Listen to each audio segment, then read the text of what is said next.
At the end of the day, it's not about what you have or even what you've accomplished. It's about what you've done with those accomplishments. It's about who you've lifted up, who you've made better. It's about what you've given back. Denzel Washington. Welcome to Inspire Vision. Our sole purpose is to elevate the lives of others and to inspire you to do the same. Dr. Kelly, welcome to the show. Thanks, Dr. Doug. It's great to be here. Hey, it's great to have you here. I am really looking forward to this. We've had some previous conversations, and I find that what you have talked about in your book, as well as other things, is just fascinating, and I think it's going to fascinate the audience. I would love for you to share a little bit about yourself and also the story behind how you have reached this point in your life and how you actually ended up writing your book. Yeah, so I began my journey like many of us do in childhood. And so my family and I parachuted in to learn, live, and love and have some experiences around pain, suffering, and survival. So when I was a little girl, oldest of four, I had three really important jobs. The first was to keep my mother healthy, my father happy, and my siblings safe. And through that process, I started asking a question, and it was, why are children being hurt by those who have the opportunity to love them and keep them safe? And it was that question that I devoted my life to finding the answer to. So moving from fear to freedom. And so I became a registered nurse. I became a trauma therapist. I've spent the last 38 years having the honor really of being with traumatized families and children. And so I discovered finally an answer to that question, which helped me to finally become free in my life, to be, to love, and to just be in the flow of life rather than the fast lane of life. Well, and what's fascinating to me is that, you've got so much, you're a registered nurse, you're a licensed marriage and family therapist. It goes on and on and on, which obviously, well, not obviously, but it's fascinating how I think sometimes our childhood experiences move us into a direction of a profession. And yet, oftentimes now, we find that after that profession, for whatever reason, suddenly there's been some type of personal soul awakening, and we're off on another journey. And many times it's there to try to lift the lives of other people and so forth. That's why I'm doing my podcast, and I know that's why you're doing what you're doing. As I read the prologue in your book, and folks, we're going to get into a little bit of a spiritual situation here. So please bear with us because I found this to be so fascinating. How did you end up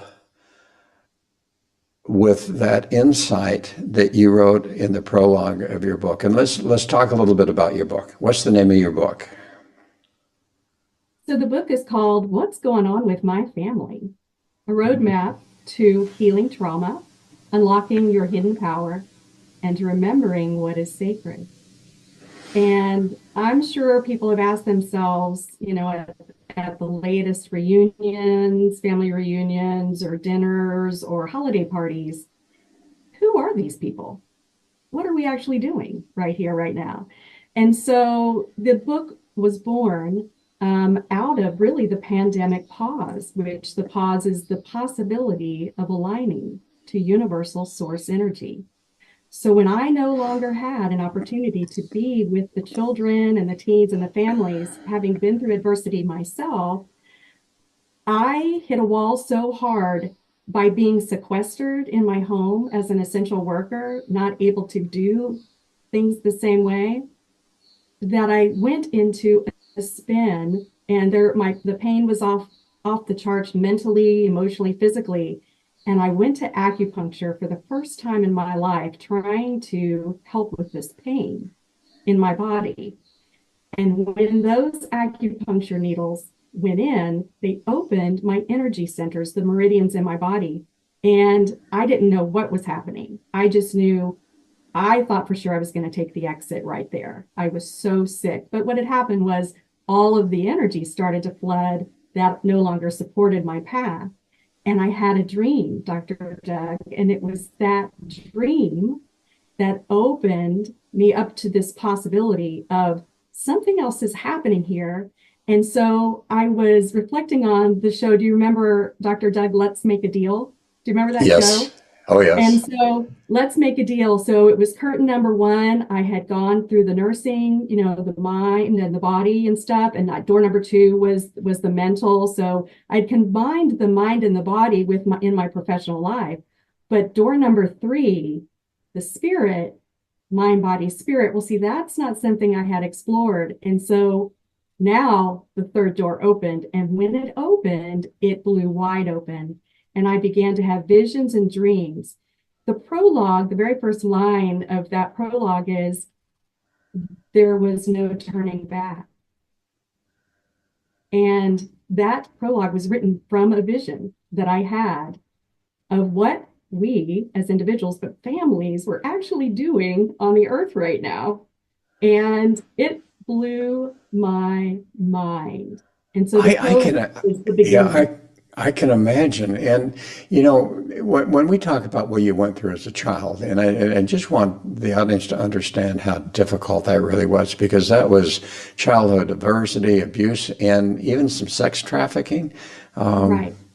Yeah, so this was really a violent thing, and I can understand why you have seek to really help families now. But as you had that vision, and so many people are going to go, oh, folks, listen to this because this is amazing. You have a background. What was your religious background as a child? So growing up, I was brought into the tradition of Southern Baptist. And Southern Baptist traditions were very disempowering in that there were a lot of rules, a lot of rituals, a lot of things that women could and could not do. So there was a lot of what I would say rules of engagement that I had to navigate. So what was a sin? Was I being a good girl or a bad girl? Things like that. And there was so much trauma along the way that I knew for sure that I was going to hell, because the things that I had experienced and the thoughts that I had had about those experiences, I was pretty mad about it. I knew for sure that I probably wasn't going to get into heaven. That was the way that tradition created a belief system in me, along with other systems. But so, from my perspective, I was a sinner. I needed an intermediary to get to heaven. And I was just going to do the best I can. I had one life and I wanted to help as many people as I could. And so that's the way I lived for 57 years, was in Well, that belief. yeah, and it's fascinating. One of the things I've contemplated and meditated and studied and so forth. What I have found is that for the most part, as people here on the earth, we really don't understand why we're here, why we were born into the circumstances we were, why we were born into the family that we were born. And many people don't even think about that. And yet, as I've gone along my own personal journey, what I've come to understand, which made it so fascinating when I, read the prologue to your book, is that there is a purpose here, and that purpose is to understand how to literally live in a world with a physical body, because previously we were spirits, and in my mind in a spiritual body, but there's definitely a need to experience this physical body because it elevates us once we've gotten through that, if we're able to do that in the right way, to even a higher level of existence. And what fascinates me is, if I understand it, what you experienced in that dream has no influence coming from your religious background. Oh, It no. just does. Yeah. No, It, and as a scientist in two distinct areas of discipline, by the way. So science was everything I can taste, you know, touch, see, smell, hear. So the five senses, very important in nursing, right? So this particular experience was so mystical that I initially believed that I had had a psychotic event.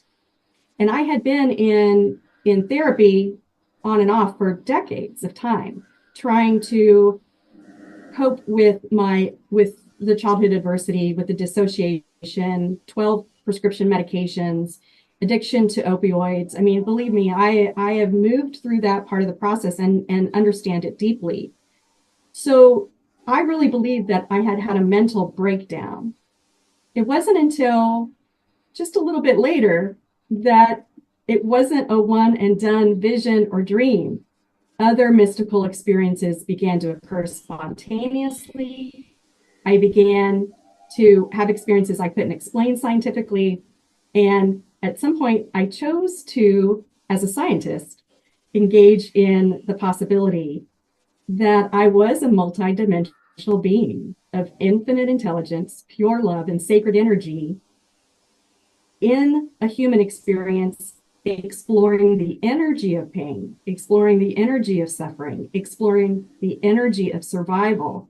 Because what I have since discovered is that our families are actually part of an ancient prophecy to heal ancestral trauma and karma forever as humanity ascends into its higher consciousness. So if we think about ourselves as the Navy SEALs of the cosmos, if we think of ourselves as the bridge builders, the way showers, now we've got a very empowered narrative.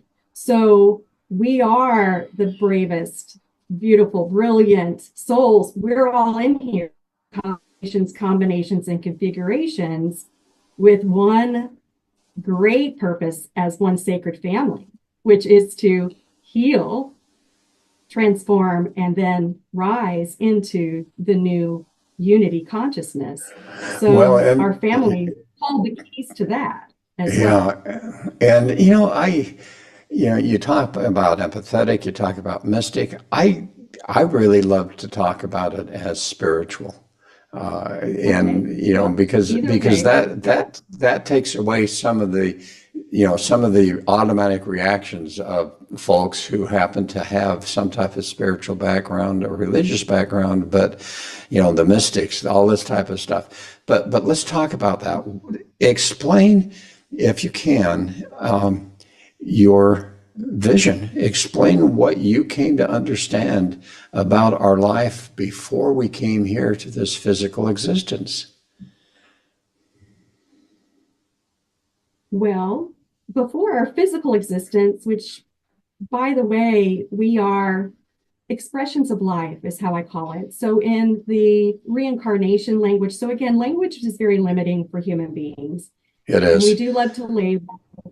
It's difficult to express. So, for me, mystic and spiritual are synonymous. It just Yes. depends on language. So, here are the experiences that I have had on the other side of awareness. And when I say the other side of awareness, I'm talking the unseen side, the side where it is our sacred, spiritual, multidimensional nature. We are in a human experience having a conversation right now, Dr. Doug, in a limited awareness, reality. So when I'm talking about the other side of awareness, this is where we go when we're sleeping, for instance.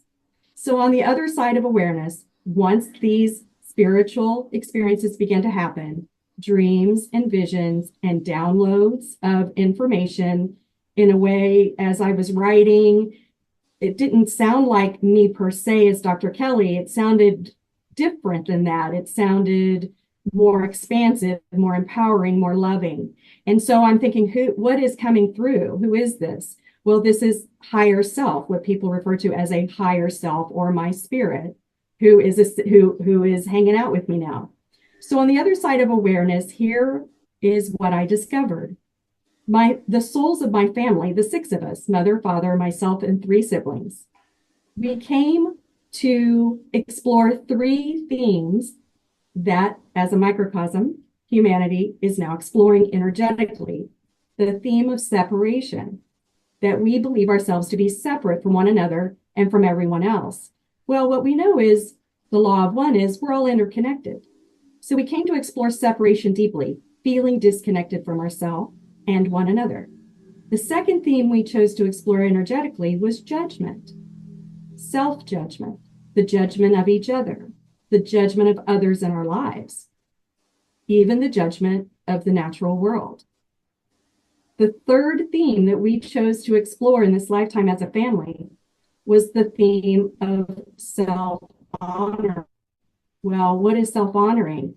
It's remembering and awakening to the self-love, self-forgiveness, self-compassion, self-trust, and self-care.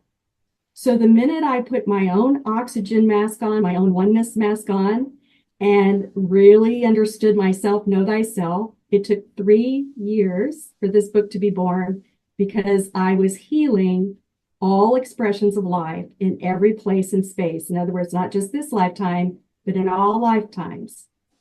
So I've had the opportunity to clear all that energy.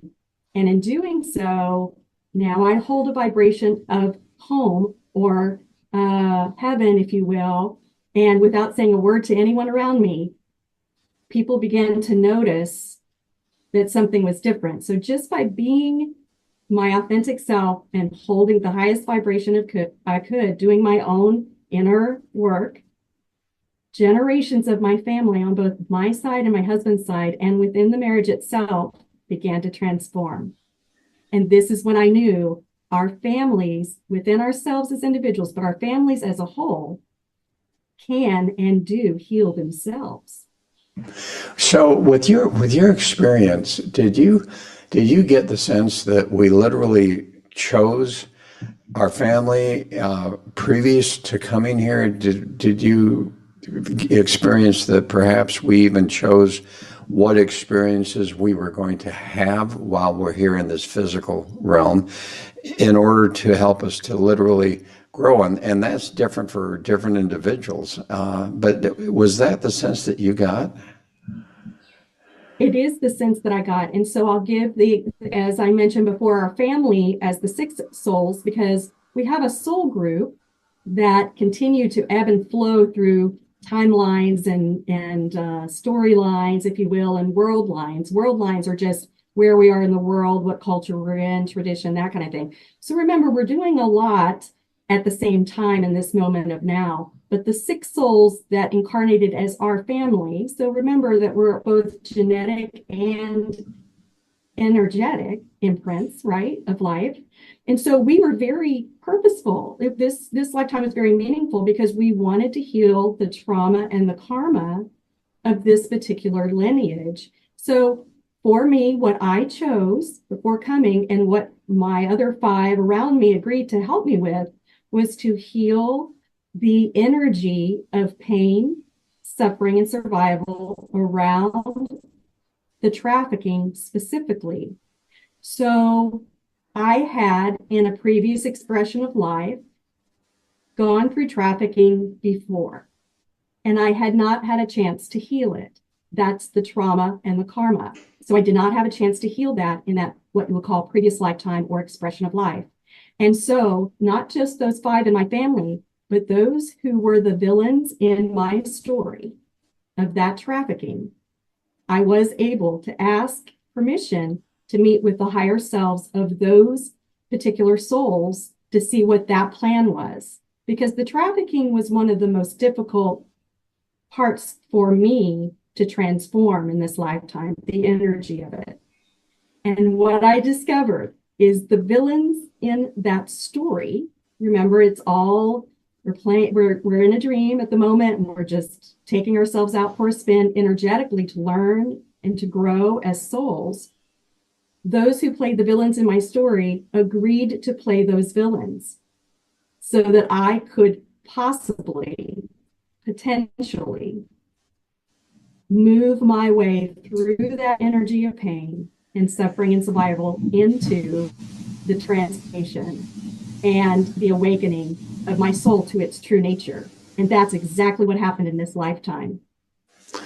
Well, and the roadmap to healing trauma, unlocking your hidden power. I want to focus on this unlocking your hidden power because, you're talking families, but in effect, you're also talking about singular. You're talking about yourself.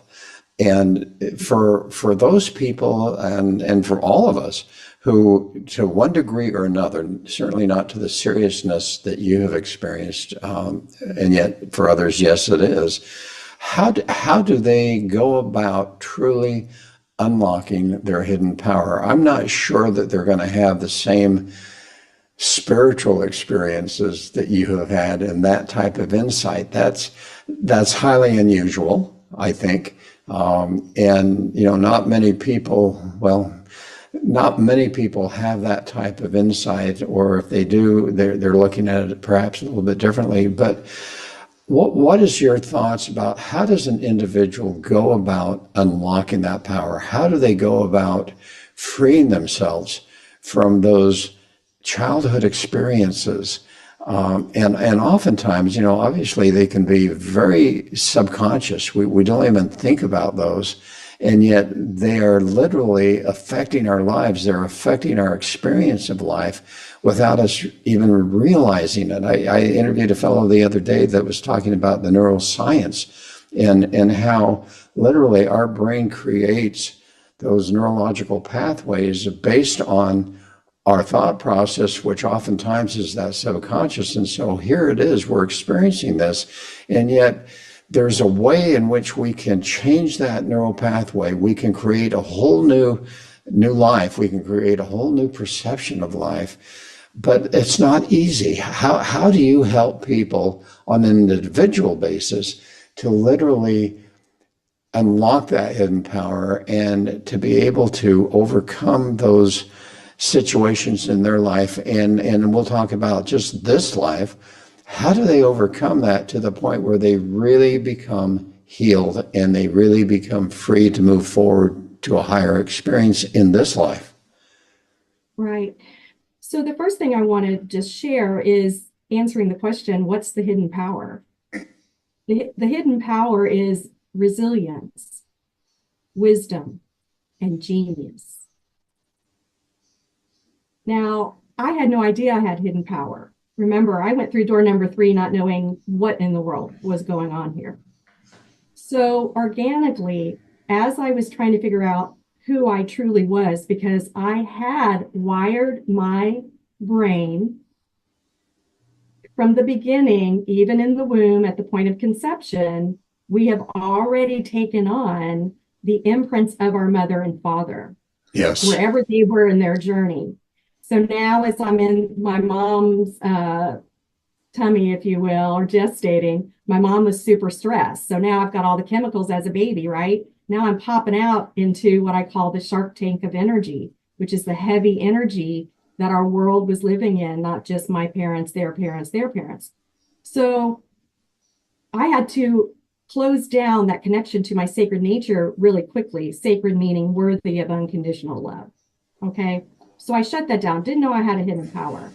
So at the age of 57, at the point of the pandemic, where I had to break down, to break through, to break free, I had to start from the beginning. And the question I asked is, from the very beginning is, what do I believe? Not what my parents believe or my teachers believe or my pastor believes, none of that. What do I believe? And the answer was, I have no idea, because I had been programmed and imprinted with everything that I should believe in order to be a good person in whatever subject matter that meant. So what I had to do, Dr. Doug, and what I realized was there were 3 steps I took that I practiced every day. And they started with intention. What was my intention today? My intention was to stay curious about the possibility that I was multidimensional and sacred, having a human experience. That was my intention. Then I paid attention to everything around me that gave me any information about that. Now, I was distracted by a lot of things. I was healing my body and doing a bunch of other stuff, but I kept that intention primary. Then I paid attention to the signs, symbols, and synchronicities. Then I realized I had an inner guidance system, which I didn't know I had, of inner feeling, inner knowing, inner being. So intention, attention, and inspired action. Now, this one was the most difficult because I had lived by impulsive action. impulse, coping, distraction. I need a drink. I need a pastry. I need a purchase. Those were my 3 Ps. Patron, pastries, and purchases. Those were my big 3 Ps right there. And so I inspired action. I didn't know what inspiration even felt like. I had closed off my body. I was dissociative most of my life. So I had to bring feeling back in. But what was also interesting was all the neurobiological information that was started streaming toward me. So now instead of being in retirement, I'm in rewirement. So I was able through intention, attention, and inspired action, able to rewire my every thought, every word, every belief, every emotion, feeling, and action. Once I turned in the direction of intention to heal, intention to unlock, intention to remember my sacred nature. Once I turned and was willing to do that was when everything began to change. Now, I had to make a commitment to that. It's a daily thing. It still is. So, but those are the 3 things that I initially started to do that I do to this day that turned myself from fear, which is the familiar energy aligned with resistance.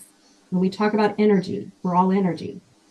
Familiar energy aligned with resistance, to move from fear to freedom. Those are the 3 key things that I did that started that path for me.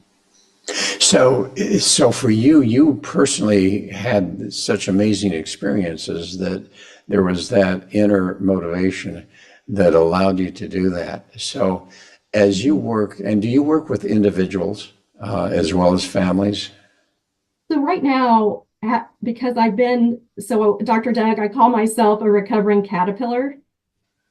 I've been in the chrysalis energy for the last 3 years or so, healing, getting the book written. So my body, my chakras, everything's completely healed. No more medication, no more pain. It took me all of that time. So what I've been doing is, rather than chasing energy, which is what I used to do, I attract energy, which means anyone who comes into my field of awareness as an individual or a child or a family, then I voluntarily sit with them and we talk. So I work through synchronicity right now. So I don't have an open practice other than just in the 3D world, as it were. What I'm doing is I'm attracting the experiences toward me, and I honor that divine timing and divine plan. And it's been a richer experience for me to have people come into my awareness and be in the present moment with them there, rather than scheduling myself. So I no longer have a to-do list. I have a to-da list. So life is magical now. Life in the flow lane, not life in the fast lane. Okay, so my question then is, as you're helping someone, because as you talk about intention, attention, and then, getting into that healing mode, how do you, with someone that you're actually helping that has been attracted to you, how do you help them? Because those words can be somewhat, general. Okay, intention, attention. How do you help someone individually that has come to you that to be able to actually overcome and be able to eliminate the effects of those experiences in their lives, which have caused them to experience their life in a way that they really don't want to experience? Yeah, Dr. Doug, this was really interesting for me. I have an ability that I wasn't aware of. I'm an empath, but I didn't know I was. Many of us don't when we start. But I have the ability to hold energy, or what I refer to as sacred space. So the first thing that has happened ever since I was a little girl, people have told me they have this feeling that when they come into my space, they feel calm, they feel safe, they feel secure. And so they begin then in that space, and they're wondering about it because for the rest of the time they're in fear and resistance and worrying, when's the next terrible thing going to happen? So when they're with me in this sacred space, what I do is I initially sit in silence holding this sacred space of safety. And then I notice that they begin speaking. Whatever's coming into their mind first, usually they're not speaking from heart first because their hearts are closed. There is a heart wall that we've learned about energetically that is preventing them from being authentic. So it's coming from their mind first. But as they're talking, they gently begin to rest into this beautiful energy. And then I notice them taking a breath. And from there, depending on what exactly is going on in their life at that moment, I ask gently, I'm curious, what would you prefer to be happening? And they say, well, I would prefer to have more peace in my life. All right. So your intention is to have more peace. So let's start with that. What does peace feel like? Then we'll move to paying attention to when peace is not present. When is it present? Oh, there it's present there. Well, let's do more of that. And then I help them tap in just a little bit to their inner guidance system. And this is a little bit stranger for people with trauma because we don't want to feel we've shut that thing down, right? So it's that gut instinct. But until their gut instinct or their solar plexus kind of comes online and their heart chakra kind of gets clear, what I do is I say, I want you to start noticing the animals that surround you, the songs on the radio. You might have someone walk up to you and say something kind. Start noticing around you because we've got signs and symbols and synchronicities all over the place. The universe is all over us. We've got a lot of followers out there. And so I asked them to begin noticing magic, to just write it down for a week. Just so intention, attention, inspired action. And then they get excited because they notice that, and I say, are you willing to explore? I'm willing to explore. I ask them to say it out loud. And now their guides and their family of light is what I refer to them as. Now I notice them in the background going, yes, woohoo, let's try it. And so I just start very slowly, but I start with what's on their heart first or what's on their mind first. And then I just sent 3 simple steps. And once they start getting excited, now they realize, well, that's what joy feels like for me. And so as much joy as we can infuse in their lives, their vibration begins to rise. They begin to notice more. They set more intentions that they pay attention to. They take more inspired actions because they're connected to their own guidance system. So that's an example, Dr. Doug, of how I lead them to their own sacred nature. I am here to guide. I'm here to guide people and families back to who they truly are, because once they get the hang of it, they've got it. And now they can co-create their lives. So here's my question. I'm sitting here in Thailand. There's no way I'm going to be over there to sit down with you and experience that, but I want to achieve a similar thing. How do I do that individually without you being there? And is that part of what is in your book?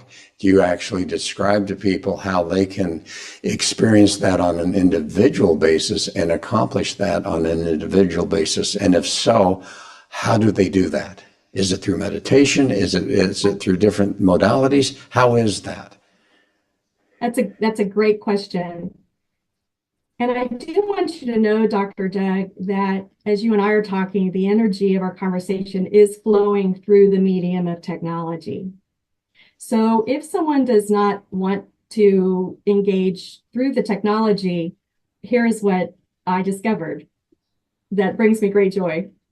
When I was a little girl, I would sneak out of the house and I would sit outside and I would look to the stars, because the stars brought me incredible comfort.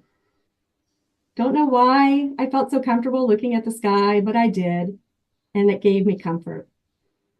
And so as the book was unfolding, I'd go outside and I'd look to the stars and I realized, oh, wow. Stars, stillness, thankfulness, affirmations, reflection, and showing up for myself, my family, others in my life, and the natural world. Look to the stars. as people move their intention to just being curious, don't believe a word I say. If anything resonates, great. And if it doesn't, put it down.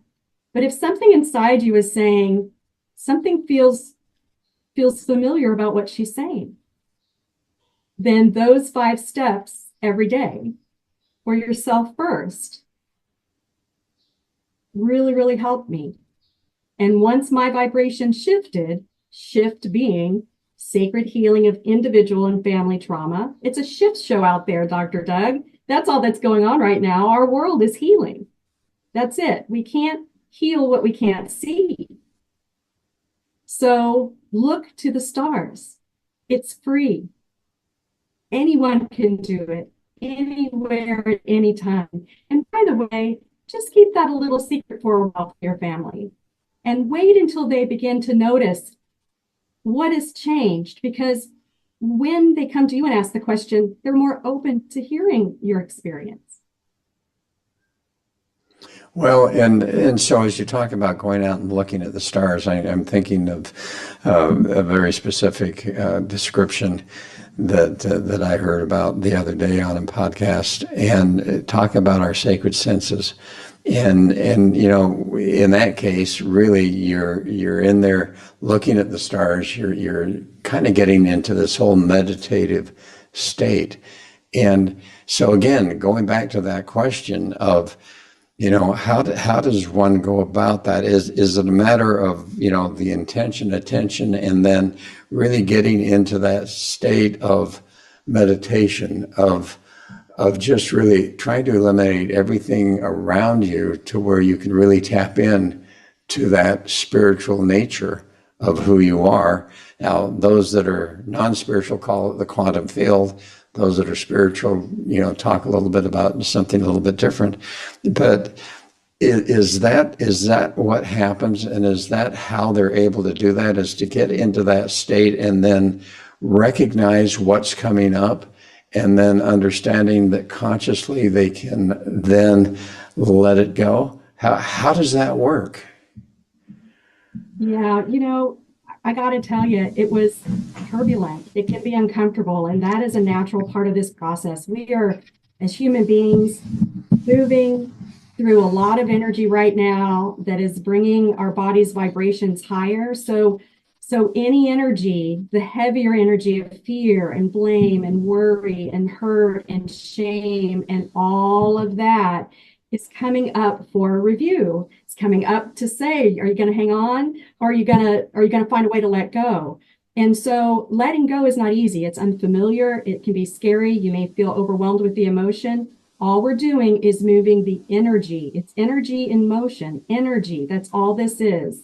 That's all it is. And so there is a trust that comes into this idea of, if I do let go, if I do surrender everything I really have ever known and believed about myself, some people call this the dark night of the soul, or the death of the ego, which I don't ascribe to the death of the ego, by the way. I think the ego is sacred and is a part of the journey. It's experiencing God as one ego. That's an empowered version of ego. But what I'm trying to say is that you can count on the fact that you're going to wonder whether what's on the other side of what's unseen, whether the magic's really there, whether you've lost your mind. Believe me when I tell you, that's a part of navigating the journey. It's very natural, and yet it is what you came here to experience in order to grow. And so have people around you, if you can find them, which there are more now than ever around you. Just ask for help and support, to have someone come into your awareness that will share the journey with you, that you can speak to honestly about the bridge between what you knew yourself to be and then now who you really are. I really have in my mind, what's been going on lately is, your family is not who you think they are, and neither are you. That's the greatest aha that I've had. I don't have a family life. My family is life. And once I was able to consider the possibility that that was true for me, I turned my attention, intention, inspired action in the direction. Because see, I'm curious, George. Everybody's curious. Is that right? Is that true? What's going on here? So these experiences I cannot explain scientifically. What I can say is these are the things that have helped me to transform fear into freedom. And I am free. Well, and yeah, and I love that, and I think for the folks that are listening, the whole key. I love the fact that who you surround yourself with has such an effect on your experiences, and to be able to find people who are really seeking to become and to eliminate all of those negativity experiences of their lives and realize, and I think it's so difficult for people to understand that they truly are divine, that there's a divinity within them that is so important to understand, because once you have that understanding, all of these other teachings that you've been imprinted with kind of go away, because no longer can you say I'm no good or whatever. Understanding that yes, there's a divine goodness within you that just overreaches all these realms, then all of a sudden you're able to move forward in that process to start to eliminate those type of situations and let go of those limiting imprints and experiences that up to that point have truly been affecting your life. So as we get to the close here, what I'd love for you to do is share with the audience in just a short moment, what is the message that you'd like them to walk away with as they finish listening to this podcast? What I've discovered so far is that within every traumatized family, there lies a hidden power, a sacred potential, waiting to be remembered and awakened. You and your family are love in action, here to heal ancestral trauma and karma forever. This is the greatest time on earth to be alive.